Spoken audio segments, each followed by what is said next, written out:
Hey, Augmenters. I'm Julie. And I'm Jimmy. And we are here to augment your leadership through mentoring. Today is the second in a two-part series on how mentoring can support during professional transitions. We will have a fascinating discussion with John Rubin, a growth leader and operations master, and someone experiencing what a lot of people are today. There's an opportunity to change, but the timing is not set for you. For some of our listeners, John Rubin will need no introduction as he is my longest friend. For others, John is known as a leader that cares about people first. Our discussion will be about how leaders and managers approach looking for new areas, new excitement, new problems, new challenges where they can have impact, especially when this search may not be a decision. It may not be a process that is entirely within your own timing. But don't worry, John will be giving me a hard time during this interview, just like when he bit me back in first grade. Seriously, my mother has a school note from the teacher. Thanks, John. Here we go.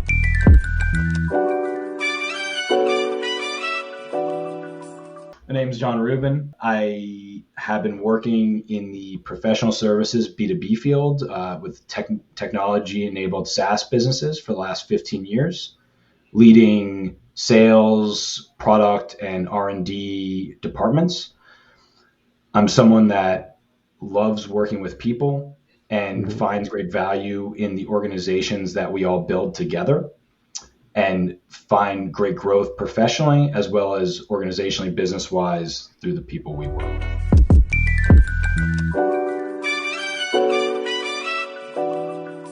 I feel really lucky to have John on today, as he is my oldest friend and previous neighbor, though we're not neighbors anymore. And this is going to be a fun conversation. So John, can you tell me a little bit about what you're doing right now, other than wondering why your son's not at aftercare? Right now, I do have the pleasure of speaking with both of you, and longtime listener, first-time caller. So appreciate being on today. But right now, you mentioned transition. I am in the midst of transition in that sense. I've had a long career, and after 15 years at essentially one company, looking at other opportunities as I move forward. And so it's something that is really interesting and exciting as I think about my past, who I've worked with, what I've done, and how I want to apply that to the future in a lot of different potential areas and a lot of opportunity out there, especially as the world evolves and turns. So it's something I spend a lot of time thinking about, and transitions is something that I'm actively in the current moment.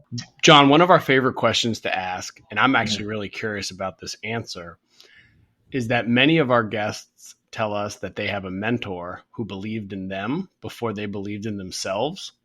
Do you have somebody that comes to mind for you, and can you tell us a little bit maybe about what that person saw? Well, I don't know if I can say what they saw. That's putting words in their mind or mouth. But yeah, it's interesting. And knowing what you both have built here in the conversations you're having, I've never felt, when I think about formal mentorship, the way I define it, right? And definitions, I think, vary across all the conversations you have. I've never felt like I have that type of relationship with someone. And that's not on purpose or not. It's not really the way I work or the way I communicate and engage with people. It has to be a two-way relationship, not just one person doing something. But to your point, in looking back in my career, I think there's always times I've been filled with self-doubt.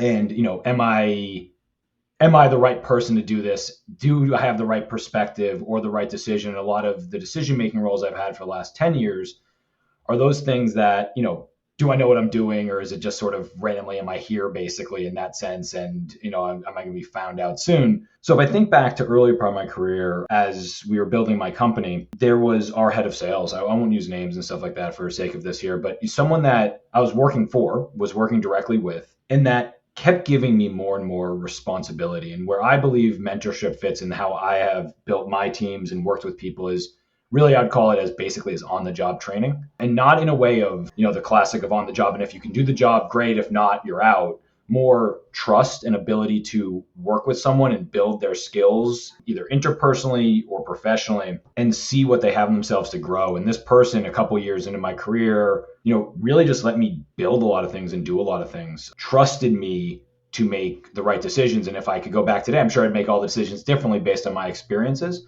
But really how I look at that and how I've applied that going forward is how do you work with people to give them the opportunities to grow and build themselves and then give them time for that feedback. And that's something that, looking back and thinking about your question, Jimmy, is something that really is super valuable to me. Of if I hadn't had those couple of years with that person, working with them and giving that, I wouldn't be here today in that exact same thing. So I think they were mentoring just in a way that maybe not be how I think about it personally. John, is that because you believe, mentoring to be kind of the classic 4 p.m. on a Friday, come in my office and let's talk about life? Or, why wouldn't that fit into how you believe or what mentoring is? Yeah. So for me personally, it's funny. I think anyone that's worked with me would not consider this. And I'm not a big, every personality test, but I remember early in my career, we did a Myers-Briggs exercise for everyone in our startup company, and everyone, we moved around the small hotel conference room into the different sections by all those different things. And, oh my gosh. Can I guess? Yeah, please. No. Do you remember? No. INTP. INTJ. I should have got a J for John and Jimmy. Yeah, right. Yeah, that's how that works. The triple Jimmy, J those tests really well. Redone. But I think I'm an introvert and not close to the middle of that spectrum, right? It's not just black or white. I am pretty introverted. I'm pretty happy being quiet by myself. But much to my chagrin, people wouldn't say that. They say, you're involved in everything, you're talking and you're working with people. To use that as to answer your question is, for me, I think I needed mentorship in the way of not about, hey, let's talk about where your career's going or what's going on in your world, or even networking, right? In some sense. And I don't mean to put that in a bucket, right? Because you've had a variety of different guests on and your own perspectives on that. So, but the way I bucket it is sort of that formal or semi-informal relationship of thought and guidance. And I'm not someone to reach out and ask for that. Even if people would give that to me and people I've worked with, I don't like those conversations. That's where the introverted part of me comes in. And so I needed mentors, I guess, in the way to describe it to this, that understood that as great leaders in their own right and worked with me in the tactical or the strategic or operational parts of the job and guided me in that, either as passive or active feedback, right? In that sense, I learn by doing and by working and by experiences. So that's where maybe I consider it slightly differently than someone that I would frankly reach out to and talk to about feedback and ideas. And that's more of I'm introverted. I feel nervous asking that question, honestly.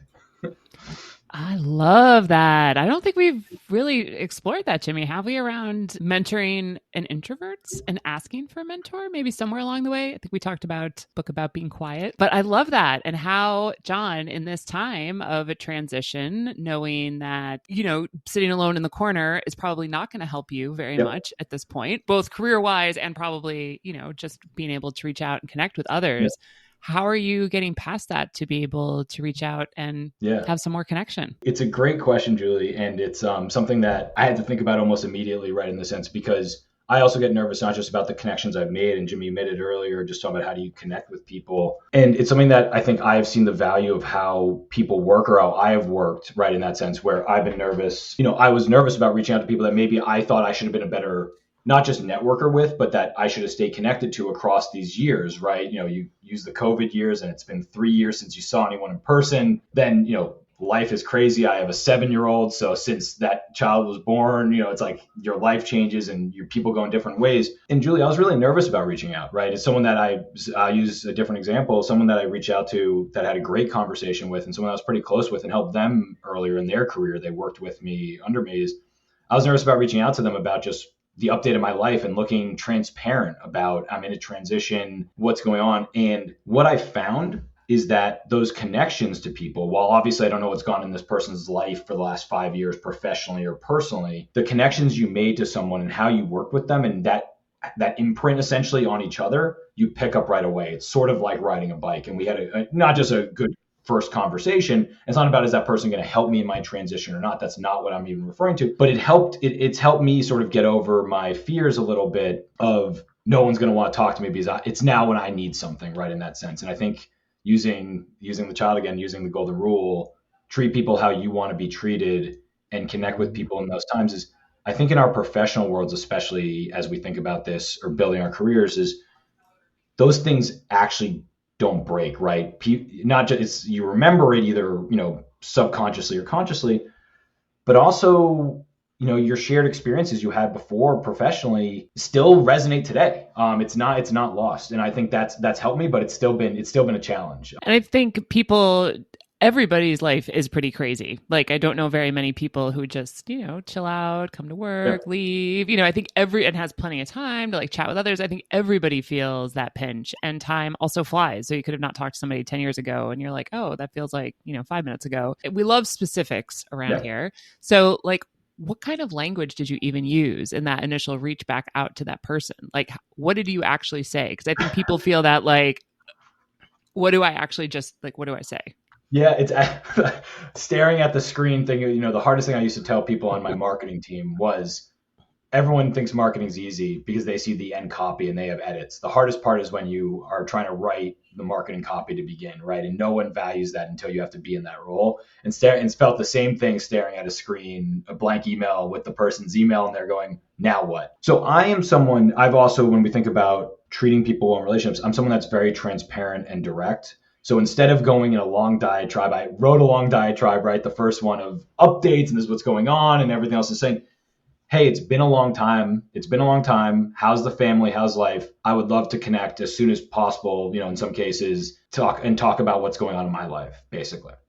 In that way. And then translating that also where I was feeling uncomfortable is not just in someone, most people will reply and say, great, let's talk, right? In some sense, and they'll give you a time or two. But also in that conversation, I felt it really important to be transparent even of why I'm reaching out, right? I didn't want it to be, I've decided to turn a new leaf and can, reconnect with everyone in my life because, of some retreat I went on and saw near death experience. Yeah, exactly. Stuff like that. And saying, like, I want to know what's going on. I really value who you are and what's going on in your life, but transparently, there's a reason why I reached out today. And not looking for an answer from that person or help, but I want to let you know what's going on in my life. And because of what we've done in the past and what you do today, I'm interested in talking about my transition and your ideas. And there's a different example of not this person, but someone I'm actually more in touch with recently, but I don't know that well relative to some of these other people. I wouldn't consider a mentor, honestly, anyway, but reaching out to going in their profession, what would, how am I thinking about this correctly, right? How should I approach these conversations? Because they're someone in a role that talks to a lot of people in these situations and conversations. So using them sort of actively in the moment and going, I'm really using you for advice. And frankly, people have been really open and willing to provide that, which I think reflects on the relationships we have in that sense. And also that people are willing to help out, right? If you are being not just transparent, but honest and vulnerable and open, it's much easier than trying to figure out what the angles are and what someone's looking for and stuff like that. So I've taken that all the way through so far, at least. John, what I'm hearing ringing in my ears is that you've been pretty intentional about each person you've reached out to. Like you haven't just, casually started, flipping emails and, making like old jokes that people might not even remember. Yeah. So when you're saying you're being clear, like at the jump on these initial emails, I think that can make a lot of sense and connect to our audiences. But can you tell me a little bit about how you've even thought up some of the questions that you just mentioned, such as like, hey, in this industry, am I going about this XYZ? Like really like even like simple how to make a peanut butter and jelly sandwich directions. Like how are you coming up with some of these questions so that the people you're talking to feel valued and really enjoy the conversation because they respect you and therefore are happy to be asked to help? So yeah, I'll use this going back. I think this is one of the things I didn't get an email to help. Me neither. So I'm ready. I mean, if we're going to have this and if this gets in the podcast, I believe I called you the same day. So that's fine. It was. And Jimmy was like, well, what's in this for me? Yeah, exactly. But the point is the way, Jimmy, I think it's a great question. In the way I've thought about it is I've always felt that an organization is as valuable as its people. Doesn't matter what your product, certain products are more productized or commoditized or specific to, a kiosk, like an ATM kiosk than another one that's professional services, but it's all about the people that you're working with and valuing that. One thing that's the hardest part for businesses to do, it doesn't matter your size, is bring in great people and hire great people.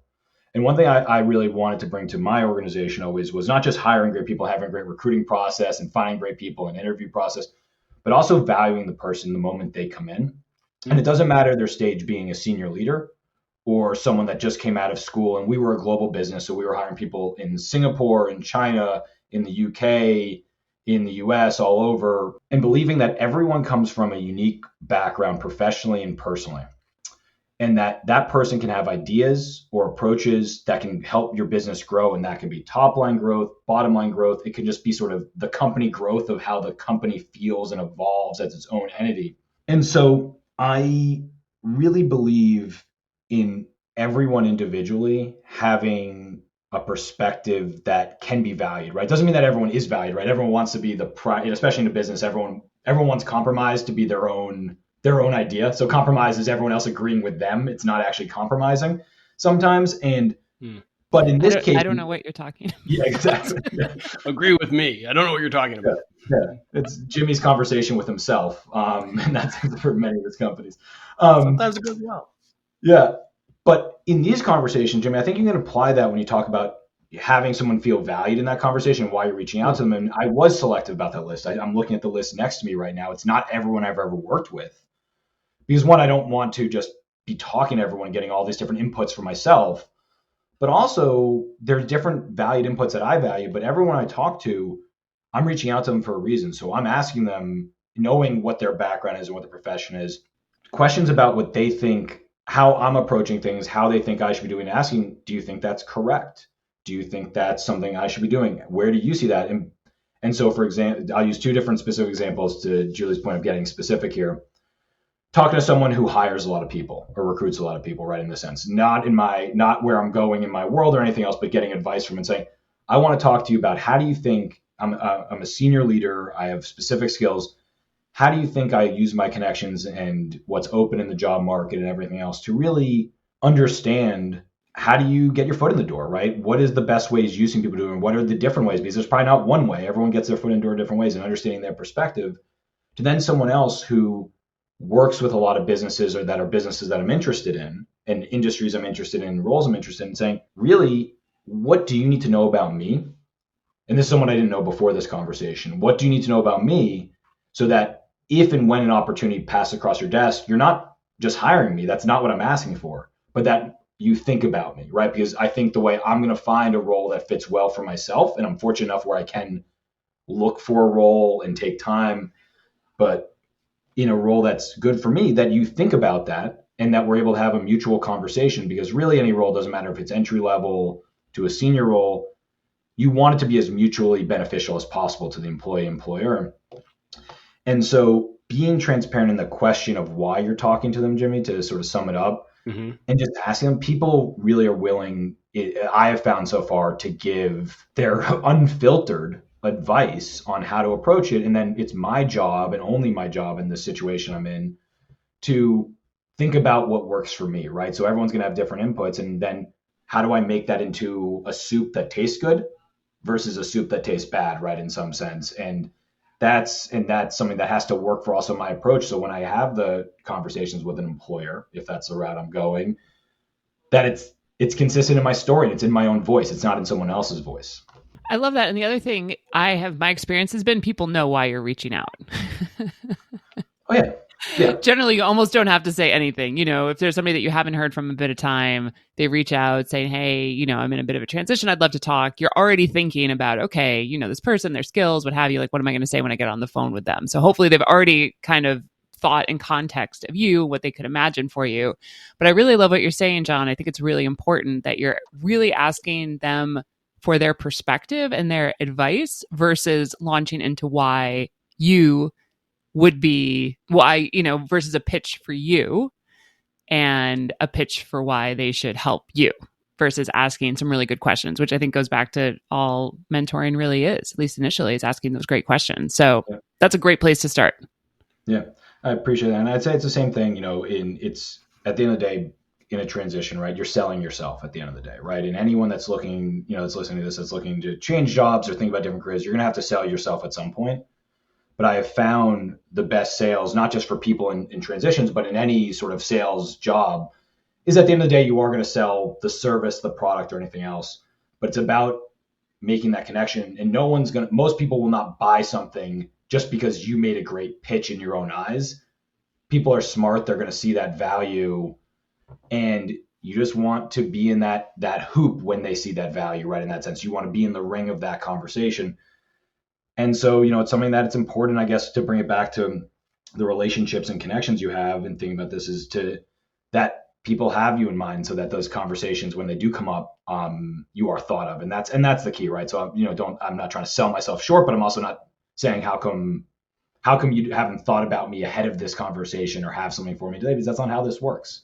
I'm curious to hear how you're approaching conversations that maybe aren't with people you have already had a relationship with. So no matter what's going to happen here in this journey between now and you name the time period, something new is going to happen.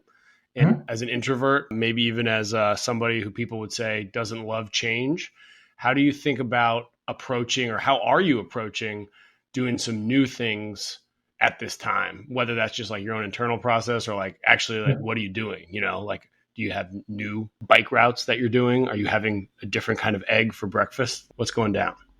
Yeah. So the interesting part to bring it to introvert is actually, I've had many conversations with people that I don't know, right? In that sense, I've been connected to either sort of very clearly of why, or someone just saying, I know this person, you should speak type stuff, that kind of stuff, which is great, right? It's all great. You should consider everything awesome.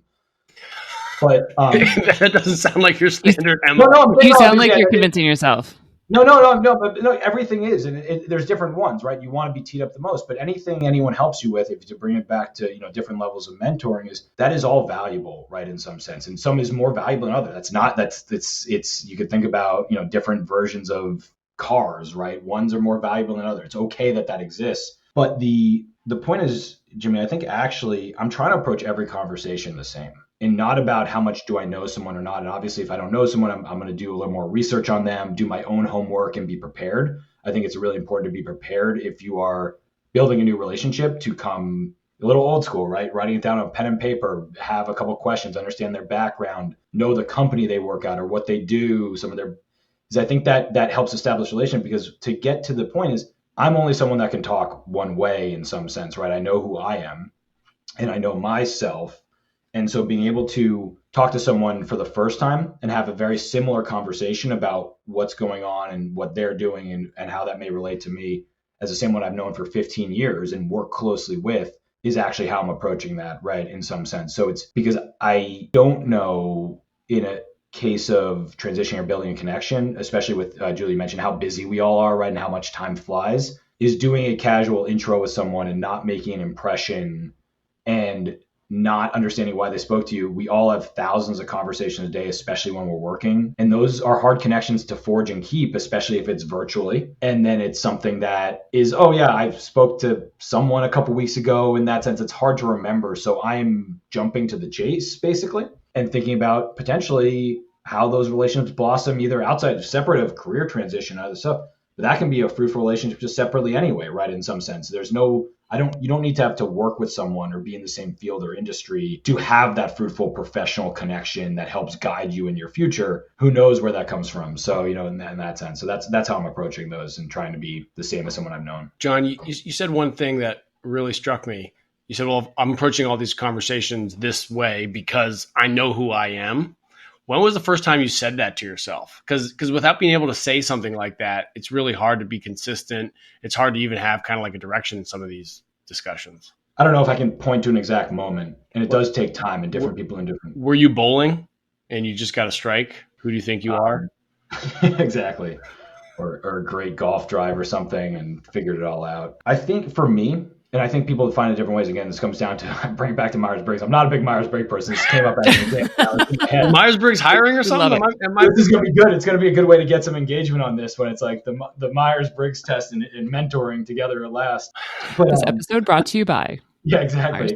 No free ads. For me, it came after a long time of feeling, and we were talking about this a little bit before, and I know you had a podcast recently I listened to a little bit of, I forget the person's name, but was talking about imposter syndrome in that sense. And actually someone I spoke to today, even about my own self, was saying how has had a very successful career. They're saying there were times in their career leading businesses that they felt like what would be next is nothing will happen. Like they've sort of exhausted their sort of opportunity at a very early age and career stage. For me, it took a lot of time doing the job and doing the jobs I've done and being successful, not for myself, but seeing the business continue to evolve and grow, to feel the confidence that something that I feel like is in my gut more than even in my brain. I describe that to my own people I've worked with, is a lot of decisions end up being gut decisions, not saying they're random, but it's something that all of a sudden you trust your instincts and what you've seen in the past, and you're able to amalgamate that and go forward. And that's something that came, over time for me, just of experience of saying, you got here based on some of these decisions you made as a young person, not knowing what I was doing. The company I was with, I describe it, I thought it was, when I first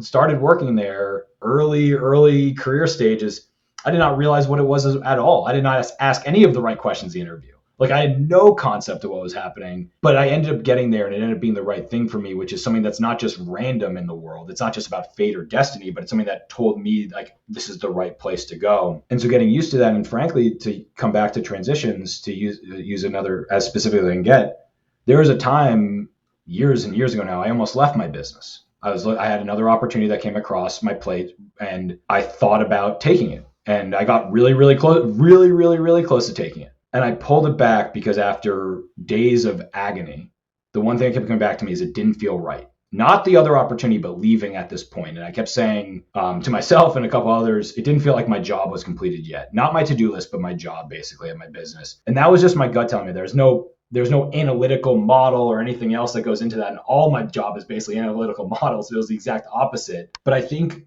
that is a moment that I have reflected on, not currently in this transition, but just in general, about you've got to a certain point in your life, continue to trust in who you are, and not just good things will work out. That's not the case. You have to work hard, and there's a lot of luck that gets involved, and talk about connections and everything else. But it's something that trust yourself more than others. You know yourself more than anyone else can, right? That's just natural. And once you start to do more of that, it does help you make decisions in either one-on-one conversations or in sort of bigger strategic discussions. And the consistency, John, like you're saying, I think, there is that, and I love that. That is so important, and that is so hard to teach. I think that is what mentors bring to us, and even what we bring to ourselves, is that really deep understanding of yourself and your value, and then being able to bring it into these conversations. And then the consistency and evolution of just keep having conversations all the time. I'd love to hear, have you had any that have gone really bad, where you've been on the phone and you're like, oh,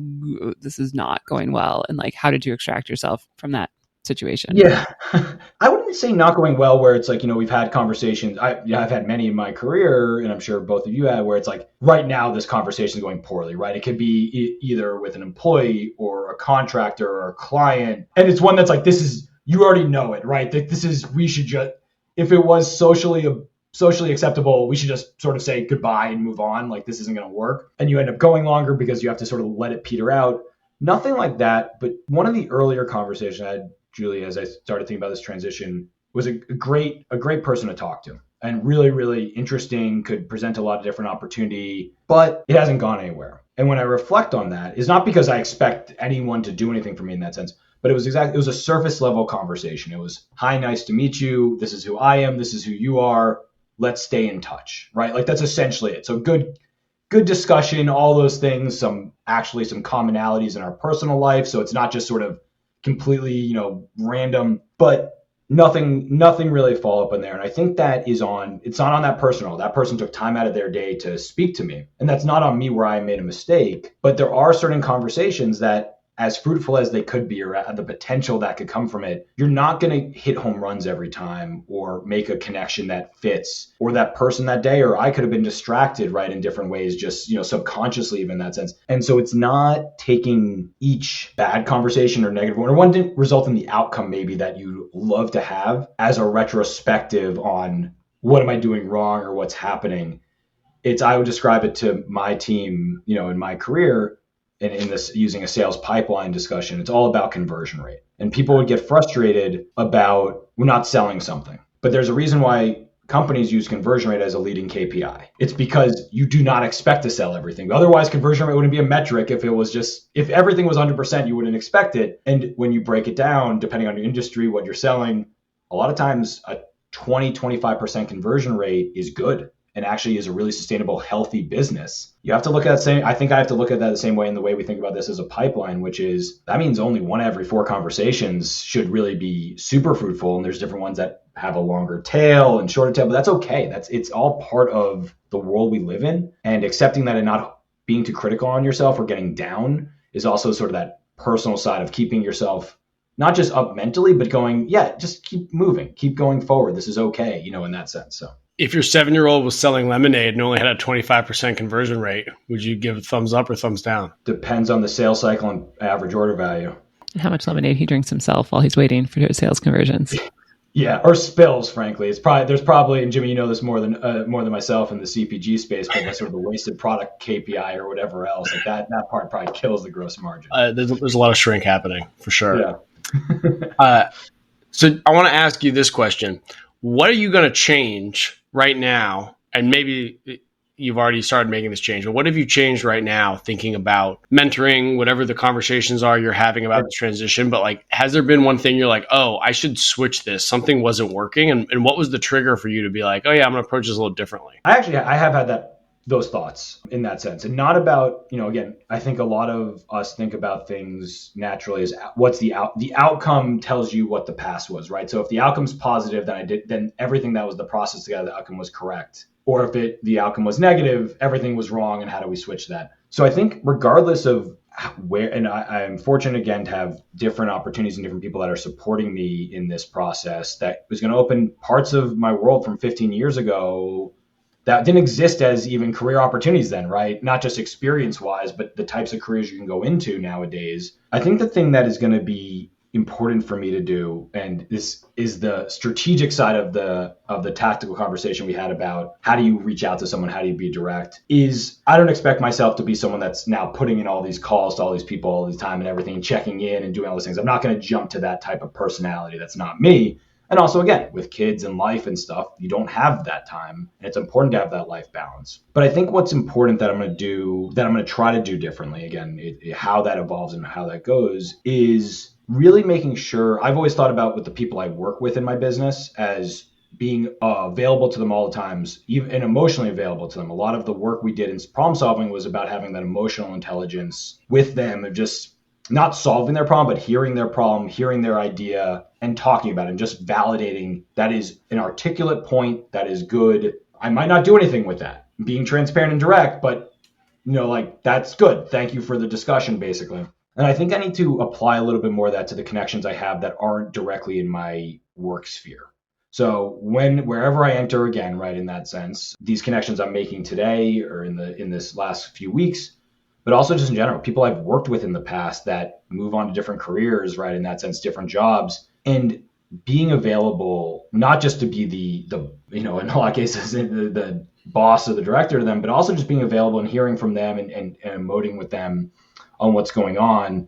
I think that's important to apply for me, not just with the current people I work with, but the people that I've worked with and made connections with in the past. Because I like doing that, not as a value add to them, but as a value add to me. It really helps me evolve and grow. And I think I need to do more of that, not just with the people that I'm currently working with in my little bubble. I love that. And I think that's why we're here. And I think just making mentoring or having those conversations, showing up for other people, just part of a habit of your, like what you do, your daily life in and out. And I'm sure with this experience, John, what's really cool and exciting is if you spent another 10 years doing the same thing you were doing, you would not have the opportunity to take a pause and to get to reconnect with all these people. And you're impacting them in these conversations in ways you have no idea about. You wouldn't even guess. So while I'm sure so much of it feels like so awful that this happened, but then at the same time, I'm sure later it will look back with so many good outcomes. And I can only dream that your next gig will be really phenomenal and make a huge impact no matter what it is. Thank you for that. I agree, actually, Julie, a lot. It's something that is a valuable moment. And I'll reiterate the point of one thing that when I moved to the company I was at for the last 15 years, and as we evolved and grew it, one thing I was like, people ask me why I stayed that long, right? To the point of like, when do you enter and stuff like that, and why do you stay? And it was actually one of the reasons I started there is I wanted to learn something new. And I was 24 at that time. That sounded like a good interview answer. It's like, what are the 3 reasons? Some about the business, some about me. It's a good, quick answer. Even though I will say in my first interview, give the first name, who someone I haven't connected with in a very long time and not part of this process, but Peter gave me the great thing. I give all these great answers and he holds up a pencil and says, "Sell me this pencil." And that was basically his big interview question. I don't think I answered it correctly, but still a great connection, great person. But the point is, I wanted to learn something. And I think what you find in these conversations, this opportunity that I have today in this sense, and talking to these people in different ways than I would if I was working and doing the job and being busy and all these other things, is you can learn a lot from people every day. And I think, what I really value in organizations and in people that you work with, or in products or industries or ideas, is constantly being able to learn something. And even if you've been in the same business for 15 years and you've worked with the same people for 15 years, in some of the cases, some of our executive leadership team, we've been working together for 8-10 years, is if you can constantly learn something from someone and be challenged and then incorporate that, not necessarily into your day-to-day, but into your long-term thinking, that is super valuable. And I'm finding that experience today, and I don't want to lose that, because that is something that I wouldn't get the opportunity to when you're working 40, 50, 60 hours a week. John, we're going to transition a little bit towards the end of our conversation. I like to do a rapid fire word association. So I'm going to ask you, and since you're such a strong repeat listener, you'll know where these words are going. So the first word I'll ask you is, and this is a verbal Rorschach test, so don't take a lot of time on this. I say mentor. What would you say? Connection. How about the word mentee? Student. All right. What if I said the word sponsor? Support. And lastly, what if I say coach? Guidance. Okay. If I was going to so another thing we like to do is ask about how someone might define the word mentoring, but through a different lens. Mm-hmm. So I'm sure you're familiar with the TV show Dora the Explorer, and I'd like you to tell me how you think Dora would define mentoring. I don't know the show besides the name, so that's a okay. So you got to start. All right. If we want to talk about if we don't talk about Bluey, that's a different story. But I don't know about Dora, but I think the way I'm so close. I thought I had something good there.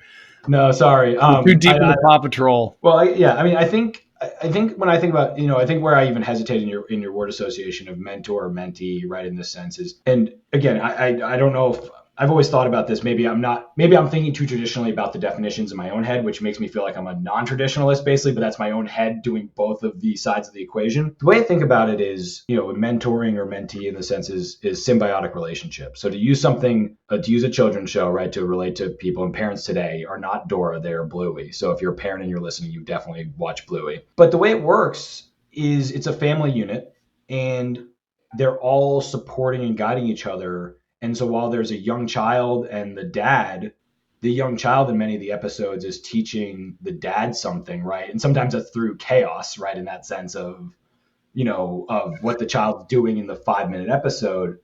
But at the same time, I think it's about a symbiotic relationship of working together. I don't mean work as in professional work. I mean working together about whatever your discussion or topics are, understanding each other and supporting that, even if it's just even Julie, what you said just to me a minute ago, right, is some sense of, I'm sure you'll find something that's going to be great and rewarding and all those things. Like that is a support system that exists, and those little statements, little words, not just to pump someone up, but to really have, symbiotic relation. But how do you work together and how do you feed off each other is, I think, how I see it in that sense. I don't know if I answered the question perfectly, but I got off tangent thinking about kid shows.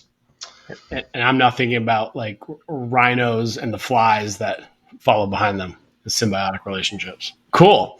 Well, is that for a transition? I thought, Jimmy, you were about to do an Ace Ventura 2 reference, but I was like, this is not going to go well. No, this is going to get censored real quick. That is slightly different. A lot of different noises there compared to the symbiosis I was speaking of. A natural symbiosis. Yeah. Well, John, this has been wonderful. John, I send you the best of luck, and I cannot wait to have you back on to tell the whole story of how this all came together. I appreciate your guys' time and what you are doing here with Augmenters. Thanks, John.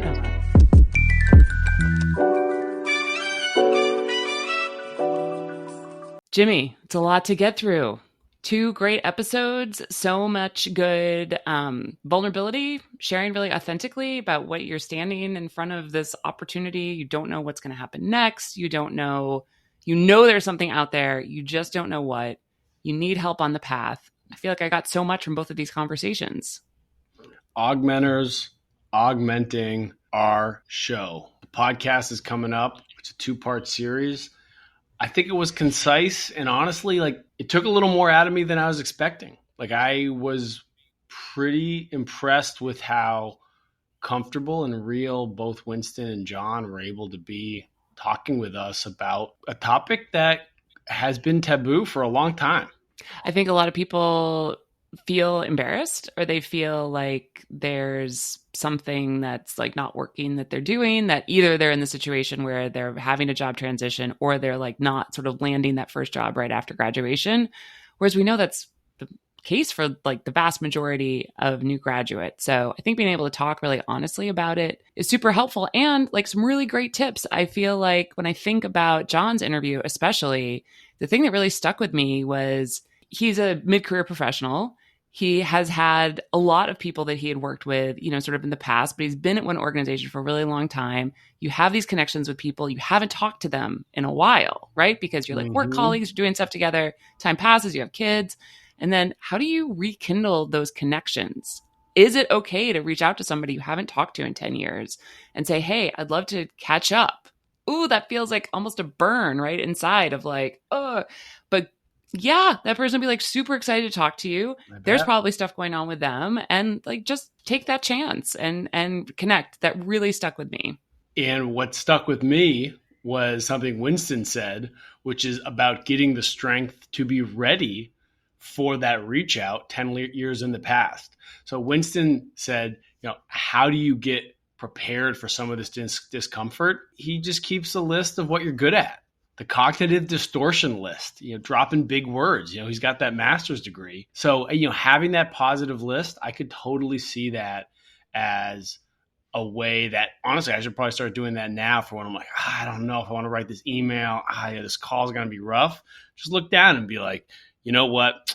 I can still hit foul shots with the best of them. I got a great accuracy. I could give you lots to put on your little list next year. Next to your post-it on your computer. But it is really helpful. It's sort of that's like that moment to be able to remind yourself you have tons to offer. And that also it just kind of like things come when they're supposed to come, which I think is probably the hardest piece. Is really having that patience and that resilience, right? To just keep showing up and keep trying, keep reaching out, keep calling, keep having connection, keep having conversations, and just really trying not to give up. And also how John was talking about connecting better with others.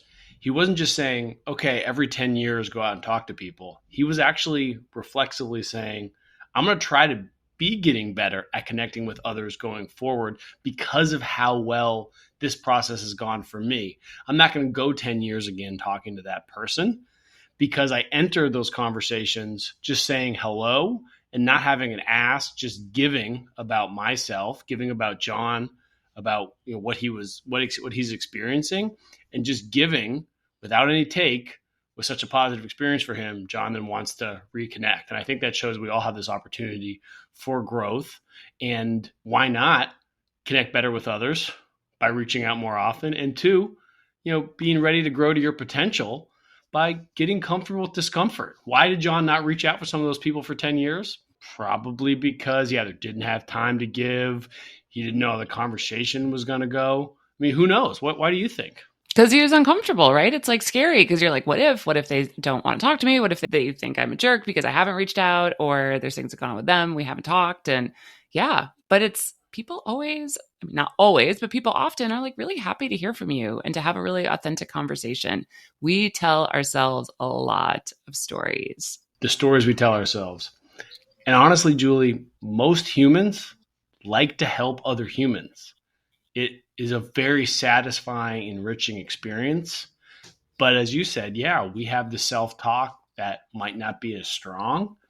And as Winston put it, what I heard from Winston was, if you can ask for and truly listen to honest reflections on you and the feedback others give you, you can get comfortable with that discomfort. You can get comfortable with giving yourself dirt, looking in the mirror, and receiving dirt from others.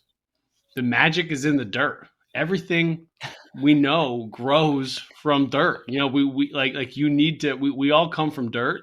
So, you know, getting into, you know, the agricultural heart of Winston, I think it's so important to get comfortable with discomfort. You know, the magic is in the dirt. The magic is in the dirt. Only spoken as a agriculture nutrition person. The magic is definitely in the dirt, and it's in, just being really honest with ourselves too. And we're just humans humaning. Like, we're all just trying our best. And if there's chances that we can show up for each other and try to help each other, great. And if somebody doesn't have time, they're not interested, they don't write back, no sweat.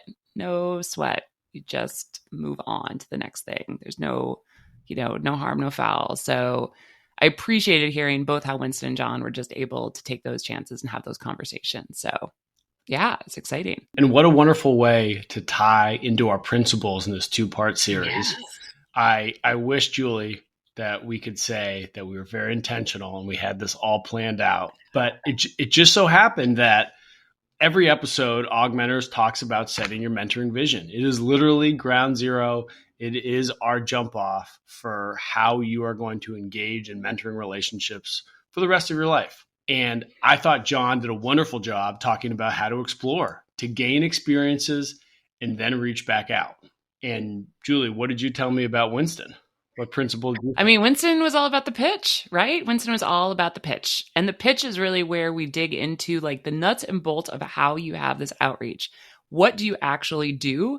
What do you say? If you go back through our episodes, we have some really great deep how-tos with actual words to use. And Winston really added to that.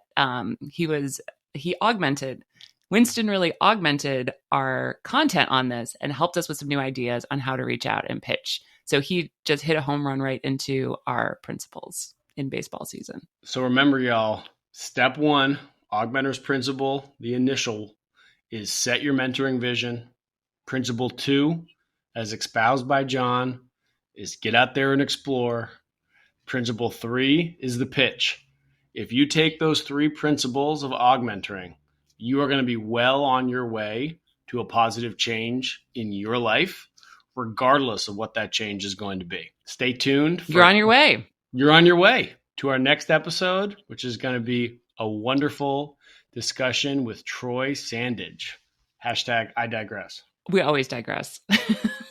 But never has it been more appropriate for me to say I digress. Oh, I'm looking forward to that. Augmenters out. Yeah.